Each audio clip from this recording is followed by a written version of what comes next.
Firman Tuhan diambil dari 1 Timotius 1 ayatnya yang pertama sampai yang ke-7. Dengarlah firman Tuhan.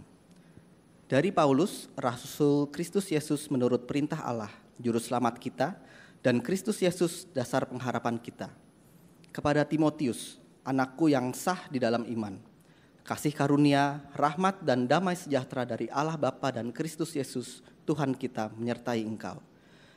Ketika aku hendak meneruskan perjalananku ke wilayah Makedonia, aku telah mendesak engkau supaya engkau tinggal di Efesus dan menasihatkan orang-orang tertentu agar mereka jangan mengajarkan ajaran lain, ataupun sibuk dengan dongeng dan silsilah yang tiada putus-putusnya, yang hanya menghasilkan persoalan belaka dan bukan tertib hidup keselamatan yang diberikan Allah dalam iman. Tujuan nasihat itu ialah kasih yang timbul dari hati yang suci, dari hati nurani yang murni, dan dari iman yang tulus ikhlas. Tetapi ada orang yang tidak sampai pada tujuan itu dan yang sesat dalam omongan yang sia-sia. Mereka itu hendak menjadi pengajar hukum Taurat tanpa mengerti perkataan mereka sendiri dan pokok-pokok yang secara mutlak mereka kemukakan. Demikianlah firman Tuhan. Thank you Saudara Kristi yang sudah membacakan perikop yang akan kita sama-sama pelajari dalam firman hari ini. Mari kita berdoa terlebih dahulu sebelum kita mendengarkan firman Tuhan lebih dalam lagi. Bapa, firman-Mu hari ini memberikan satu mandat yang begitu penting bagi gereja-Mu dan juga bagi kehidupan setiap kami, berkaitan dengan pengajaran yang tidak setia kepada Injil dan mungkin terdengar akan keras di telinga kami, tapi biarlah Tuhan, kami berdoa agar kebenaran ini dapat juga membawa kami untuk kembali tidak hanya melihat kebenaran itu secara keras, tetapi melihat kebenaran itu di dalam lensa kasih karunia dan juga kemurahan yang telah Kau nyatakan di dalam Injil-Mu kepada kami. Berbicara kepada setiap kami Tuhan, kami mau serahkan firman ini ke dalam tangan-Mu, dalam nama Tuhan Yesus Kristus kami berdoa dan ucap syukur. Amin. Saudara, seperti yang saya sampaikan tadi, kita akan memulai seri khotbah baru dari kitab 1 Timotius, saudara, yang kita akan sama-sama pelajari setiap minggunya sampai akhir tahun 2024. Kurang lebih nanti akan ada 10 sampai 12 khotbah dari kitab 1 Timotius ini, ya. Dan saudara, 1 Timotius ini saya ingin memberikan sedikit pembukaan, sedikit introduction tentang apa sih yang menjadi isi dari surat ini, saudara.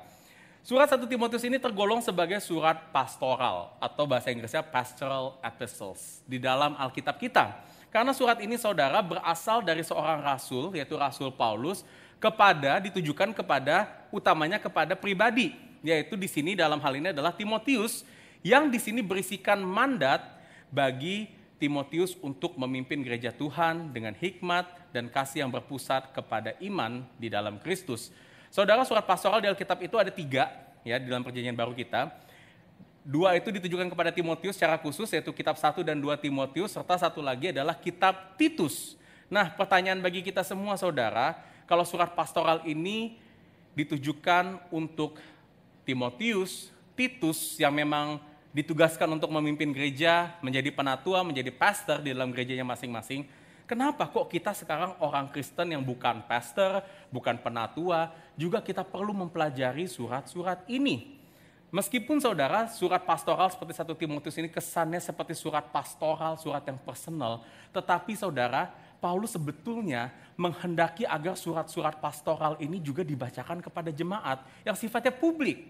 Seperti kalau nanti kita lihat di akhir surat 1 Timotius di pasal-pasal terakhir, Paulus itu akan memakai kata ganti kamu itu yang sifatnya bukan hanya singular tetapi sifatnya majemuk yang biasa dipakai untuk merujuk kepada orang banyak. Artinya saudara, Paulus pun juga menghendaki agar surat ini dibacakan dan juga diberikan kepada jemaat-jemaat yang ada di gereja-gereja mereka. Kenapa saudara seperti ini?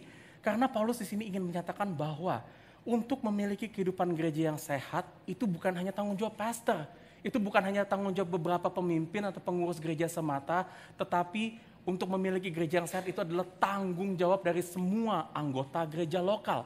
Selayaknya para jemaat memerlukan pastor untuk memimpin kehidupan mereka dalam pengajaran dan penggembalaan yang sehat, para pastor pun, pemimpin gereja juga memerlukan jemaatnya untuk menjaga hati pastornya, saudara. Untuk menguatkan, menegur bila kita para pastor juga mengatakan atau melakukan hal-hal yang tidak sesuai dengan firman Tuhan. Jadi melalui surat inilah Paulus juga sekaligus memberikan standar-standar apa sih yang seorang pemimpin gereja itu perlukan supaya para jemaat pun juga dapat melihat dan dapat menjaga itu bersama-sama, saudara. Nah, kalau untuk 1 Timotius sendiri, saudara, apa sih yang menjadi fokus dari Paulus di sini, saudara, di surat 1 Timotius ini pada khususnya?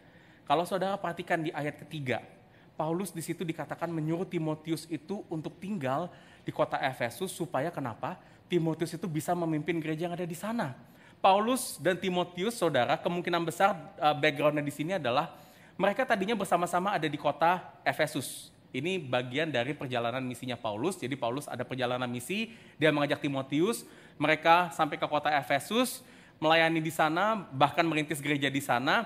Tetapi pada saat Paulus hendak melanjutkan perjalanan misinya ke Makedonia, dia meminta, bahkan di dalam bahasa aslinya di situ katanya, kan di situ adalah mendesak, saudara. Mendesak kata asli itu adalah memerintahkan Timotius untuk tinggal di Efesus. Kenapa, saudara? Timotius harus tinggal di sana karena pada saat itu gereja Efesus ini punya banyak masalah.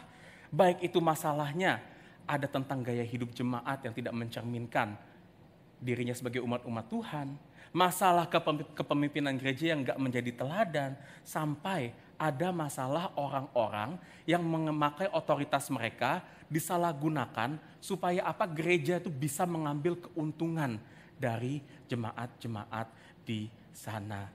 Oleh karena itu, saudara, surat 1 Timotius ini bisa dikatakan bukan hanya sebagai surat untuk memberikan wejangan atau nasihat kepada Timotius semata, tetapi ini bisa jadi adalah mandat.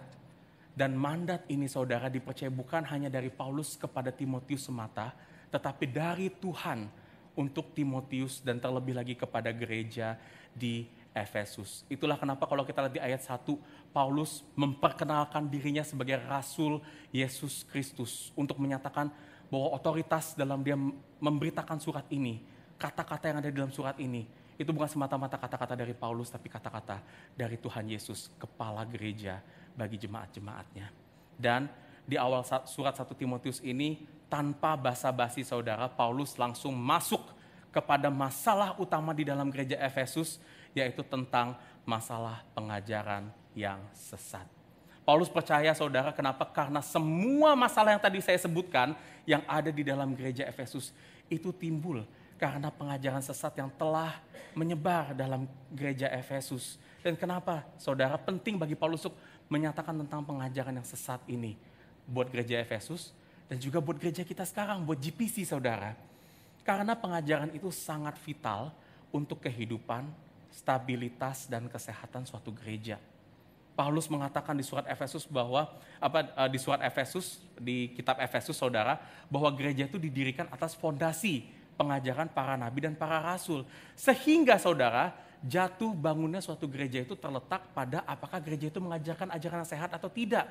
Apakah ajaran itu sesuai dengan Injil atau tidak berdasar pada Injil, saudara. Dan kita percaya, saudara, pengajaran sesat itu masih menjadi ancaman utama juga di gereja-gereja Tuhan saat ini. Bagi kita juga di GPC, saudara. Saya ingin katakan satu pernyataan ini, saudara.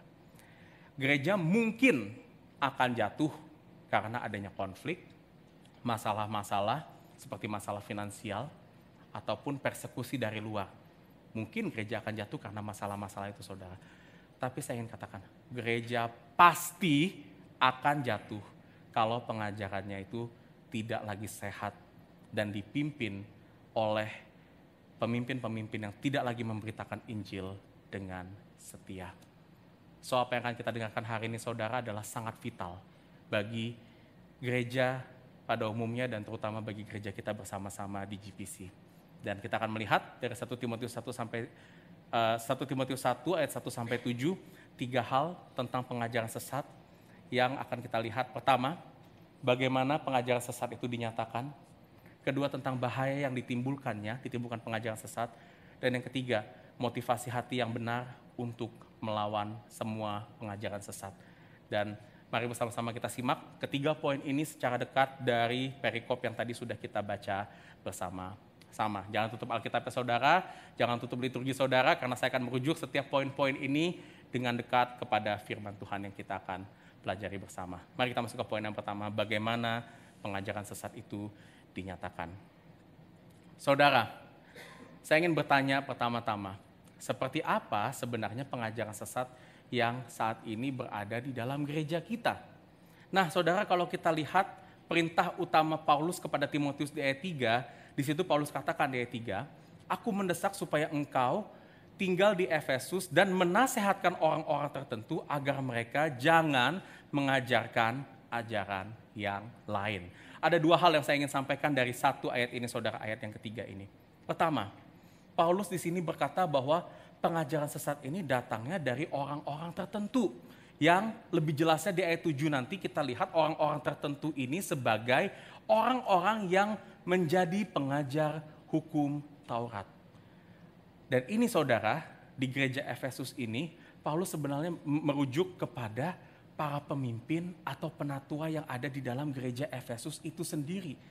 Artinya, saudara, pengajaran sesat di dalam gereja itu bukan berasal dari luar gereja, tapi seringkali justru berasal dari dalam gereja.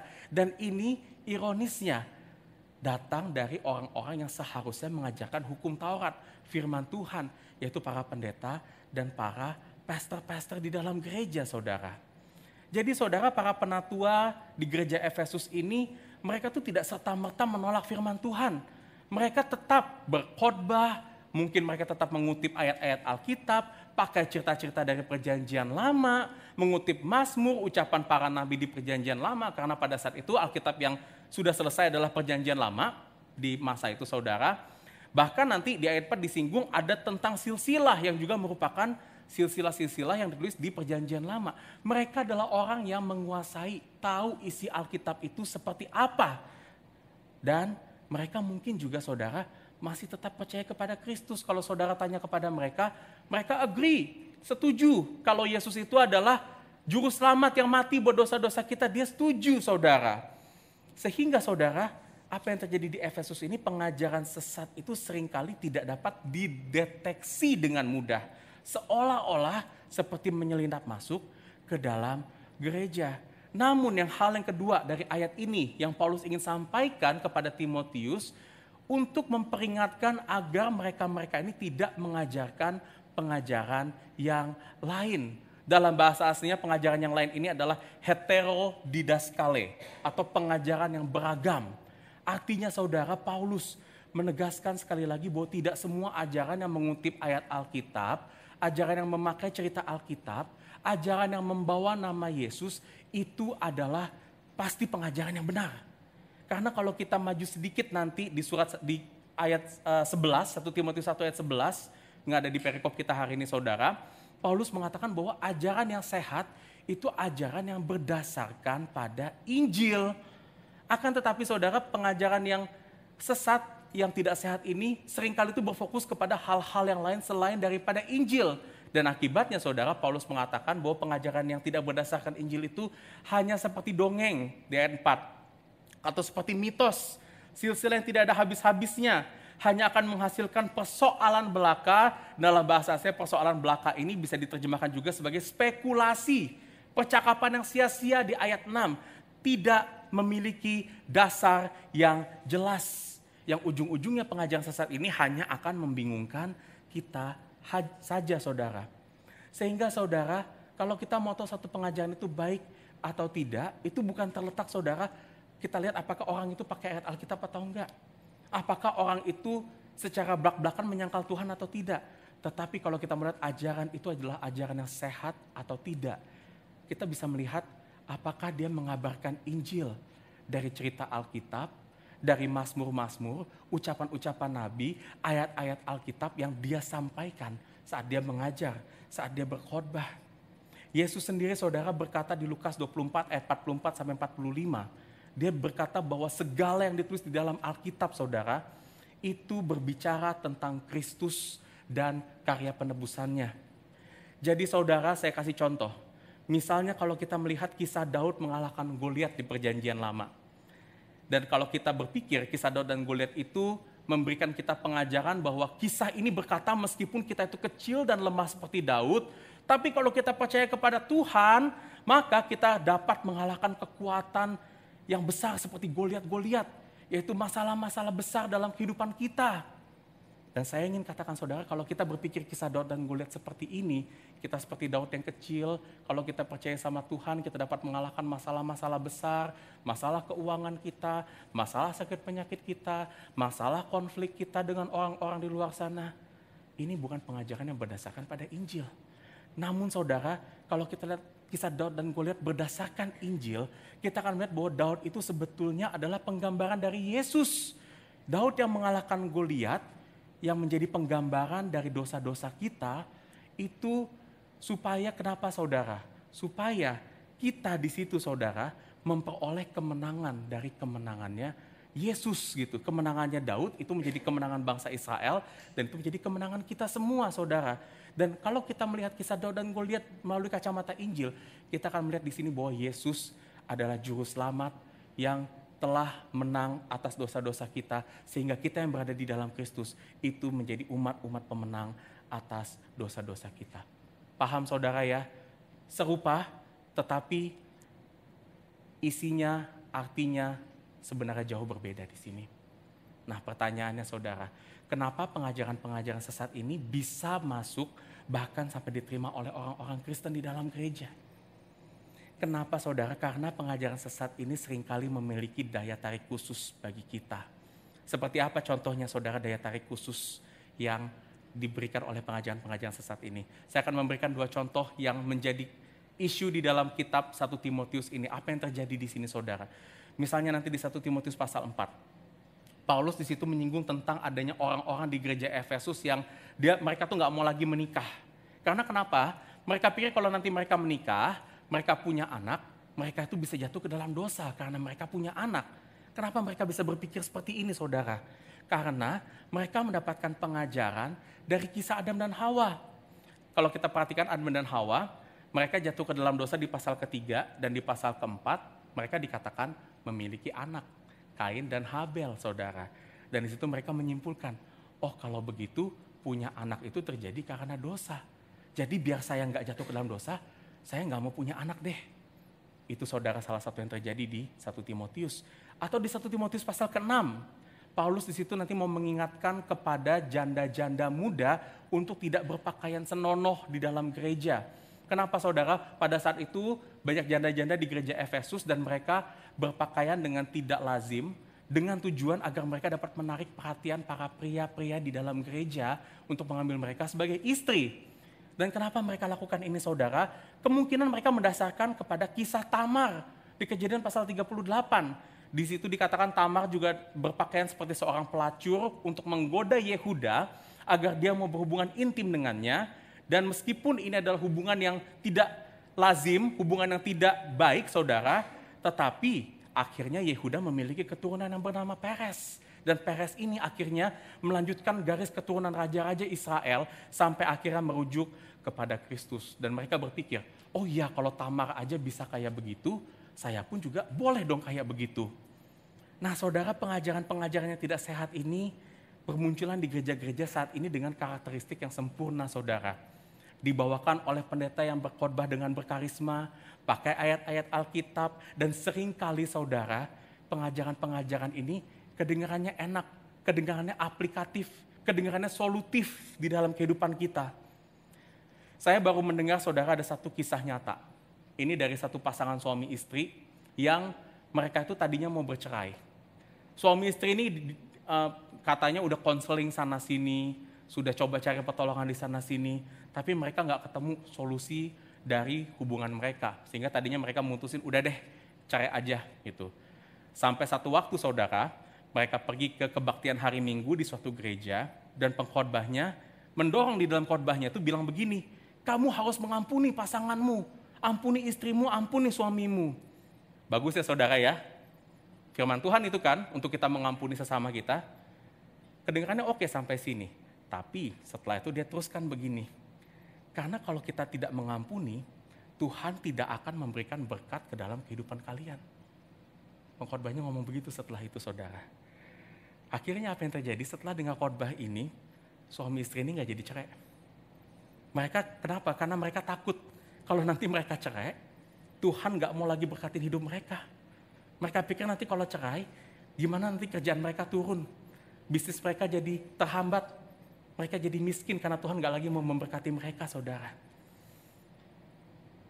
Wow, mungkin saudara jadi bertanya sekarang. Ada faedahnya juga ya pengajaran yang gak benar ini ya. Buktinya ini ada pasangan mau cerai, habis dengar begini, mau rujuk lagi. Gak jadi cerai, saudara. Memang inilah yang terjadi, saudara, di dalam gereja-gereja saat ini saat kita mendengar pengajaran-pengajaran yang tidak sehat. Mereka tidak serta-merta menyerang Kristus atau tidak serta-merta menyangkal Kristus dari khotbah-khotbahnya mereka, dari pengajaran-pengajarannya mereka. Bahkan ini dia terdengarnya menarik, aplikatif, solutif. Tapi saudara, tanpa kita sadari, kalau kita biarkan mendengar pengajaran-pengajaran seperti ini, bahkan membiarkan pengajaran-pengajaran seperti ini masuk ke dalam gereja kita, ini akan berbahaya tidak hanya bagi gereja, tapi juga bagi kehidupan pribadi kita. Bahaya apa yang saya maksud di sini, kita masuk ke poin yang kedua. Bahaya yang ditimbulkannya. Saudara, untuk melihat bahaya pengajaran sesat bagi gereja, saya ingin kita memperhatikan ayat keempat di sini. Paulus berkata di situ, ataupun mereka sibuk dengan dongeng dan silsilah yang tiada putus-putusnya, yang hanya menghasilkan persoalan belaka atau spekulasi, dan bukan, saya ingin perhatikan kita di frasa ini, saudara, tertib hidup keselamatan yang diberikan Allah dalam iman. Nah, saudara, frasa terakhir, tertib hidup keselamatan yang diberikan di dalam iman, ini adalah bahaya. Hal yang terutama diserang oleh pengajaran sesat di dalam gereja. Tapi saudara mungkin bertanya, apa artinya frasa ini? Tertib hidup keselamatan yang diberikan oleh Allah. Dan saudara, saya ingin kita untuk agak menguras otak sedikit di sini, karena ini bukanlah hal yang mudah sebenarnya untuk saya jelaskan. Ya, bahasa aslinya saudara sebenarnya frasa tertib hidup keselamatan yang diberikan Allah itu adalah oikonomia theou. Oikonomia theou. Dan menurut saya terjemahan bahasa Indonesia ini kurang tepat menerjemahkan kata oikonomia theou. Kenapa saudara? Saya jabarin satu-satu, maksudnya apa oikonomia theou ini. Kata oikonomia, sekarang saudara mungkin kalau dengar kata ini mirip sama satu kata yang kita sering dengar, yaitu kata ekonomi. Kata ekonomi itu berasal dari kata oikonomia, dan theou itu berarti Tuhan. Saudara kalau belajar ekonomi di sini, saudara melihat bahwa studi ekonomi itu sebenarnya bukan studi tentang belajar uang. Tetapi arti sesungguhnya ekonomi itu berbicara tentang bagaimana kita mengelola rumah tangga. Stewardship, managing household bahasa Inggrisnya saudara. Jadi kata oikonomia theou ini dalam pernyataan Paulus itu dapat diartikan sebagai mengelola rumah tangga Tuhan. Stewardship of God atau managing the household of God. Dan kalau saya mau menyambung dengan terjemahan bahasa Indonesia, memang kalau kita mengelola rumah tangga dengan benar, pastinya itu akan membawa kepada tertib kehidupan atau keteraturan hidup. Jadi saudara, menurut saya terjemahan di Alkitab bahasa Indonesia itu bukan terjemahan yang literal, tetapi ini sudah memiliki interpretasi dari penerjemah Alkitab bahasa Indonesia sendiri. Oke, kita sudah dapat terjemahannya, mengelola rumah tangga Tuhan, stewardship of God. Tapi kita masih pikir, apa sih artinya ini? Apa maksud dari mengelola rumah tangga Tuhan? Nah saudara, untuk lebih jelasnya kita harus melihat juga saudara bagaimana kata oikonomia ini juga dipakai di bagian lain dalam Alkitab. Khususnya dipakai oleh Rasul Paulus. Paulus saudara memakai paling tidak ada 2 kali di dalam Alkitab, di kitab lain kata oikonomia ini. Yang pertama ada di kitab Efesus pasal ke-3 atau ke-4. Yang satu lagi ada di kitab 1 Korintus. Dan di situ saudara, Paulus setiap kali memakai kata oikonomia ini, dia mengaitkan itu dengan pekerjaan Injil yang Tuhan sedang lakukan, baik itu di dalam dunia ini dan juga di dalam gerejanya. Dan karena Paulus yang juga penulis kitab 1 Timotius juga saudara di sini, dia memakai kata yang sama, oikonomia theou ini, secara tidak langsung menekankan bahwa pengajaran yang sehat, pengajaran yang berpusat pada Injil di satu gereja, itu dapat mendorong, mendukung pekerjaan Tuhan supaya gereja semakin membawa Injil kepada orang-orang yang belum mengenal Tuhan, dan juga pekerjaan Tuhan kepada setiap jemaat-jemaat Tuhan di dalam gereja agar kehidupan mereka itu semakin tertib dan teratur dalam kebenaran Injil. Jadi saudara, dari satu frasa oikonomia theo ini punya pengertian yang besar sekali. Paulus sengaja pakai kata ini untuk mendeskripsikan seluruh pekerjaan Tuhan, baik itu di dalam dunia, pekerjaan Injilnya, pengabaran Injil kepada orang-orang yang belum mengenal Tuhan, juga pekerjaan Injil di dalam orang-orang yang sudah kenal Tuhan, supaya hidup kita itu semakin mencerminkan Injil, saudara. Dengan kata lain, saudara, Injil itu bukan hanya kebenaran yang Tuhan berikan supaya kita mengerti dan kita kuasai secara intelektual aja. Tetapi saudara, di dalam pengajaran Injil, Tuhan itu sebetulnya lagi mengerjakan keselamatan yang Dia telah berikan dalam hati kita.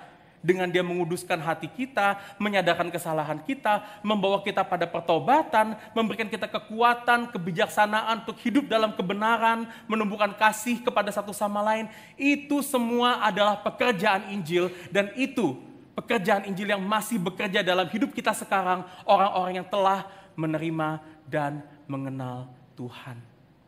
Itulah kenapa saudara, kita meskipun sudah kenal Tuhan, kita sudah ngerti Injil, kita masih perlu dengar Injil itu setiap saat. Kita perlu dengar itu setiap hari Minggu, saat kita diskusikan firman Tuhan di CG, di Bible Study. Saat kita berbicara dengan satu sama lain, saya harapkan di situ ada value-value Injil yang dapat kita bicarakan saat kita lagi ketemu satu sama lain, saudara.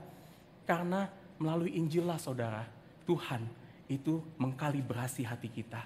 Tuhan menumbuhkan hati kita. Sehingga saudara, Injil itu bukan hanya pengetahuan, tetapi juga kekuatan bagi kita, bagi semua orang percaya. Dan itulah kenapa saudara, Paulus katakan di Timotius, untuk hati-hati kepada pengajaran sesat, memperingatkan pemimpin-pemimpin gereja Efesus untuk tidak mengajarkan pengajaran sesat. Karena pengajaran sesat itu akan menghalangi dan merusak pekerjaan Injil di dalam gereja. Pengajaran sesat saudara akan menghalangi pemberitaan Injil, yang seharusnya itu gereja beritakan kepada mereka yang belum kenal Tuhan. Pengajaran sesat itu juga akan merusak saudara pertumbuhan iman kita di dalam kebenaran. Dan pengajaran sesat bisa saya katakan saat ini di dalam gereja-gereja itu adalah cara yang paling manjur yang iblis pakai untuk merusak gereja-gereja Tuhan sekarang. Kenapa begitu saudara?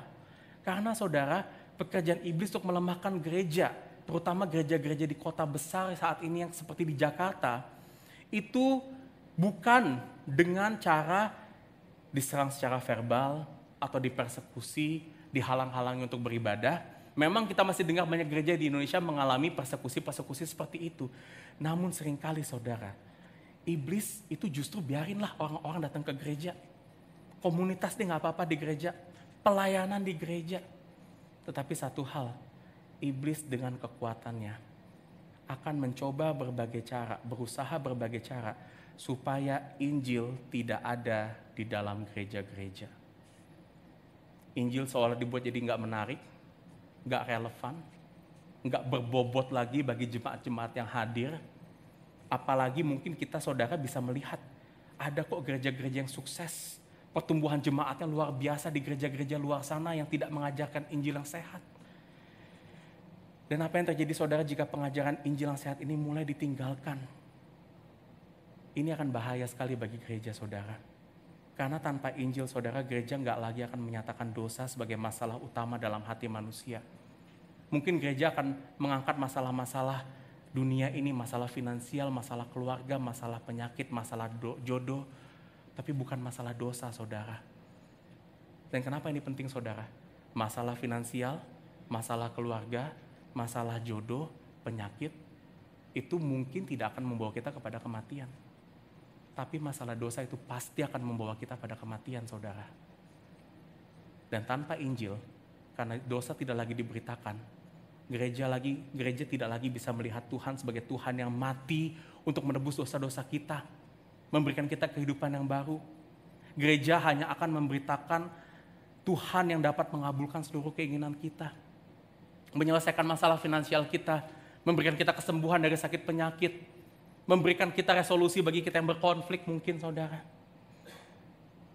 Dan tanpa Injil saudara, gereja hanya akan berfokus pada perubahan hidup yang sifatnya di permukaan aja. Perubahan yang mungkin sifatnya hanya moralistik, terapeutik, solutif, tapi nggak ada perubahan di dalam hati yang sebetulnya menjadi masalah dasar dari semua masalah hidup kita. Dan tanpa Injil, gereja sebetulnya telah menempatkan diri kita lebih tinggi daripada Tuhan. Tanpa Injil, yang gereja lihat itu bukan lagi Tuhan tapi pengkhotbahnya. Tanpa Injil yang gereja lihat itu bukan lagi Tuhan tetapi program-program gerejanya, komunitas gerejanya, apakah komunitas gerejanya hebat atau enggak. Dan tanpa Injil saudara, itu semua hanya akan memuaskan hati kita dengan apa yang manusia inginkan. Mungkin saudara, bahaya dari pengajaran sesat di dalam gereja ini tidak akan kita lihat dalam waktu yang cepat. Mungkin kalau saya kembali merujuk kepada cerita pasangan yang tadi kembali rujuk, mungkin benar saudara saat mereka setelah mendengar khotbah yang tadi, mereka tuh merasakan kebahagiaan, kedamaian, rumah tangga mereka semakin dekat. Tapi pertanyaan saya saudara, apa yang terjadi kalau nanti badai datang menimpa mereka? Badai datang menimpa gereja-gereja yang tidak berpusat pada Injil saudara. Mungkin pasangan suami istri tadi yang sudah rujuk, dia melihat kok usahanya tetap turun, tetap punya kesulitan finansial. Dan kalau seperti itu saudara, apakah mereka tetap percaya kepada Tuhan? Atau malah sebaliknya, mereka akan menyesal, kenapa sih saya nggak ceraiin aja istri saya, karena pada dasarnya mereka udah gak sayang kok. Dan akhirnya bukan hanya mereka menceraikan satu sama lain, mereka menceraikan Tuhan juga dari kehidupan mereka. Dan itu juga yang terjadi pada gereja Tuhan saudara. Gereja Tuhan akan kehilangan integritasnya kalau kita tidak lagi berbicara Injil. Jiwa saudara pun juga akan rusak saudara. Karena kenapa? Karena kita hanya melihat solusi-solusi hidup kita itu bukan lagi kepada salib Kristus yang telah menyelesaikan semua dosa-dosa kita. Tapi kita lihat solusi-solusi hidup kita kepada kekuatan manusia yang tidak akan pernah cukup sampai kapanpun juga untuk menyelesaikan masalah kehidupan kita saudara. Ini bahayanya saudara. Sangat bahaya sekali saudara. Oleh sebab itu, kita dipanggil semuanya untuk menjaga pengajaran yang sehat. Melawan ajaran-ajaran yang tidak sehat ini yang mungkin ada di dalam gereja kita, di sekitar kita. Tapi ini bukan hal yang mudah tentunya saudara. Kita mungkin pernah mendengar saudara, ada gereja-gereja yang terlalu serius. Karena mereka mau jaga pengajaran, mereka mau tentang ajaran sesat. Akhirnya orang-orang di dalam gereja ini terkesannya jadi arogan, jadi dingin. Seperti tidak ada kasih. Orang-orang jadi takut, jadi tidak senang pada gereja-gereja yang seperti itu. Tapi di sisi yang lain banyak juga gereja-gereja saudara yang gak punya keberanian untuk melawan ajaran-ajaran sesat. Kenapa? Karena mereka takut kalau nanti saya tegur, saya lawan, mereka sakit hati, mereka tersinggung, mereka jadi gak mengasihi lagi. Lantas gimana kita melawan ajaran-ajaran sesat yang berbahaya ini saudara? Kita masuk ke poin terakhir, poin ketiga. Motivasi hati yang benar untuk melawannya. Kita perhatikan di ayat kelima untuk poin ini saudara. Paulus berkata di situ bahwa tujuan dari nasihat itu mengacu pada nasihat di sini untuk menghentikan ajaran sesat di Efesus adalah apa saudara di situ? Kasih. Paulus kembali mengingatkan Timotius bahwa teguran yang akan ia berikan itu bukan hanya menyangkut apa yang benar, apa yang salah. Tetapi teguran-teguran yang diberikan ini perlu diberikan atas dasar kasih dan tujuannya pun juga kasih saudara. Kasih itu adalah sumber kenapa kita perlu menasihati ajaran sesat. Dan kasih juga menjadi tujuan kita untuk menegur ajaran-ajaran sesat ini. Supaya kenapa saudara?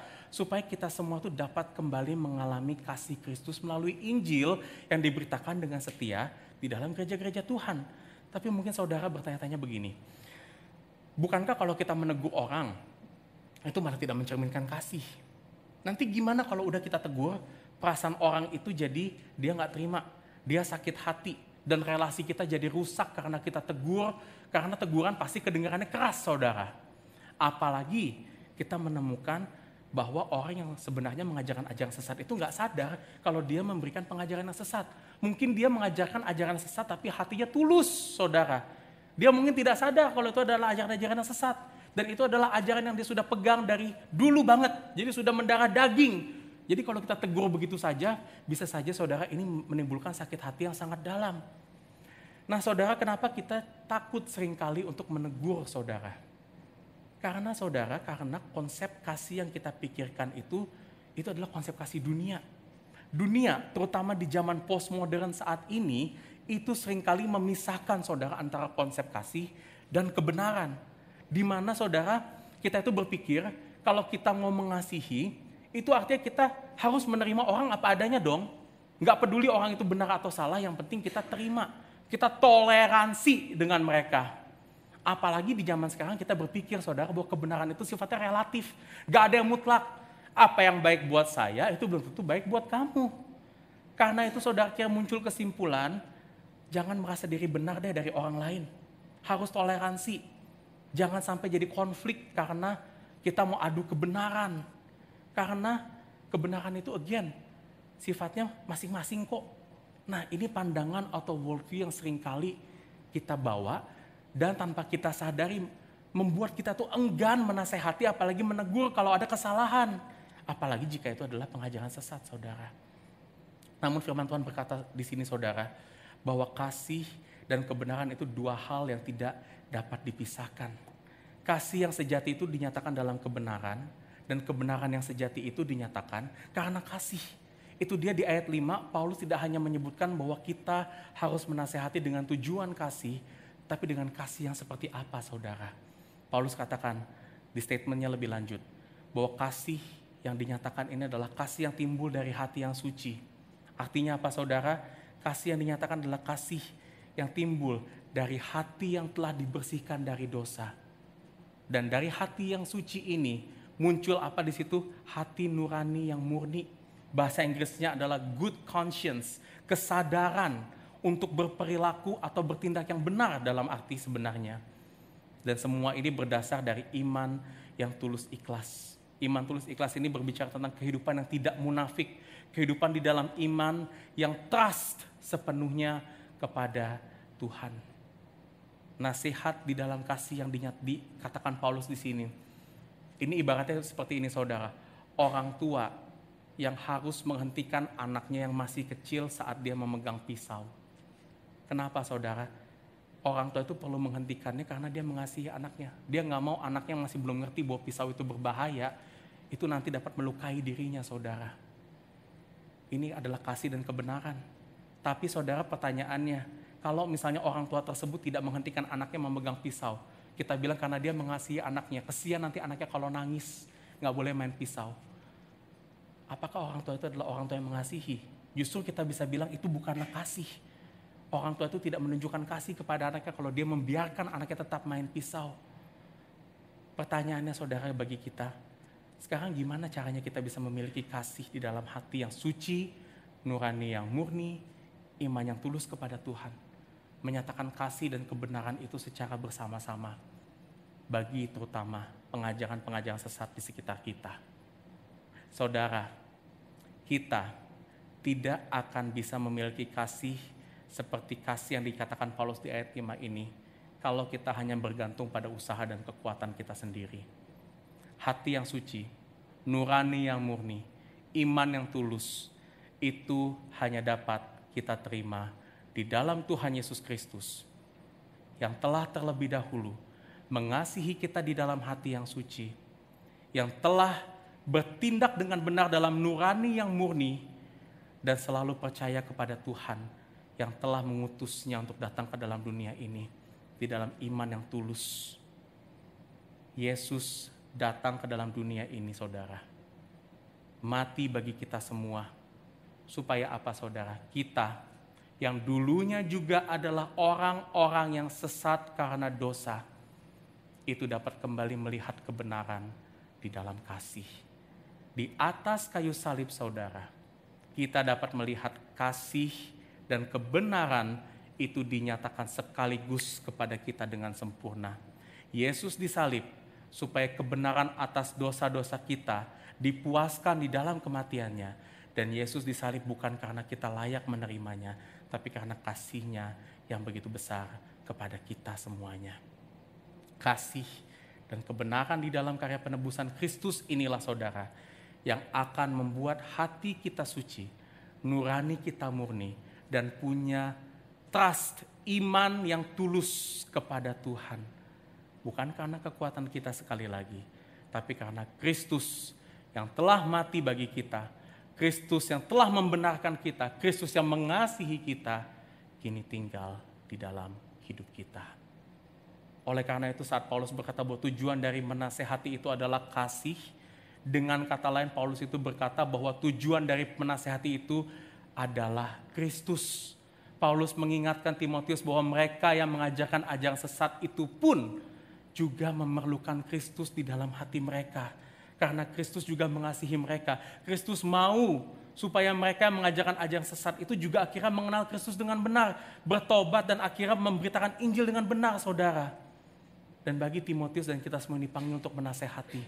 Ingat satu hal, saudara, bahwa di dalam hati kita itu anugerah Tuhan. Apa yang ada di dalam hati kita itu anugerah Tuhan, bukan usaha kita. Sebelum kita kenal Kristus pun kita nggak ada bedanya dengan pengajar-pengajar sesat itu, hati kita pun juga sesat. Hanya bedanya kita telah menerima anugerah Tuhan terlebih dahulu. Dan karena itu saudara, kalau kita menyadari akan hal ini, kita tahu bahwa hidup kita adalah karena anugerah, bukan karena usaha kita, saudara. Saat kita perlu menegur orang, saat kita perlu memperingatkan tentang ajaran-ajaran yang sesat, saudara, kita bisa memperingati itu dengan hati yang rendah, hati yang gracious, penuh dengan belas kasihan. Karena kenapa, saudara? Sama seperti Kristus mengasihi kita, Kristus pun juga mengasihi mereka. Oleh sebab itu saudara, kalau saudara mendengar ada pengajaran yang tidak setia pada Injil di tengah-tengah gereja kita saat ini, termasuk saudara bila itu datang dari mulut saya, mulut pastor-pastor atau penatua-penatua lainnya di GPC. Satu hal saya mohon saudara, agar saudara bisa menasehati, mengingatkan dan menegur kami. Karena jika tidak saudara, ini bukan tentang perasaan saya, ini bukan tentang usaha saya saudara, tapi kalau pengajaran yang tidak baik itu dibiarkan keluar dari mulut kami, itu dapat merusak oikonomia Theou, pekerjaan Injil Tuhan di GPC saudara. Dan kalau kita perlu menasihati, ingatlah satu hal, selalu kenakan Kristus. Sebelum kita mengingatkan Injil kepada orang, ingatkan Injil itu terlebih dahulu ke dalam hati kita. Sehingga saat kita menegur, kita dapat menegur dengan tidak menurunkan kebenarannya, tetapi menegur dengan menurunkan hati kita. Dengan rendah hati, hati yang gracious, dan hati yang siap untuk mengampuni. Mari kita berdoa. Bapa, mungkin firman hari ini adalah firman yang belum bisa kami lihat aplikasinya secara langsung dalam gereja kami atau dalam sekitar kami. Mungkin kami masih merasa gereja kami masih baik-baik saja, kehidupan kami masih fine-fine aja, kami masih berada di dalam track Injil yang benar. Tapi biarlah firman yang hari ini kau beritakan kembali, memberikan kepada kami prinsip-prinsip yang penting dalam kami nanti berinteraksi dengan satu sama lain. Dengan nanti apabila kami perlu menegur ajaran-ajaran yang tidak sehat yang ada di dalam komunitas kami. Bahwa di sini kami dapat melihat Kristus yang telah terlebih dahulu menyatakan kebenaran di dalam kasih di atas kayu salib bagi kita semuanya. Sehingga hati kami dipenuhi oleh kasih, dipenuhi oleh kebenaran yang membawa kami kepada kemurahan kepada satu sama lain. Bekerjalah terus di dalam hati kami Tuhan. Biarlah kami dapat terus bertumbuh memiliki hati yang suci, nurani yang murni, dan iman yang senantiasa percaya kepada Tuhan lebih dan lebih lagi dalam hidup kami. Dan melihat bahwa kekuatan kami bukanlah berasal dari diri kami, tapi berasal dari Kristus semata. Dalam nama Kristus kami berdoa dan mengucap syukur. Amin.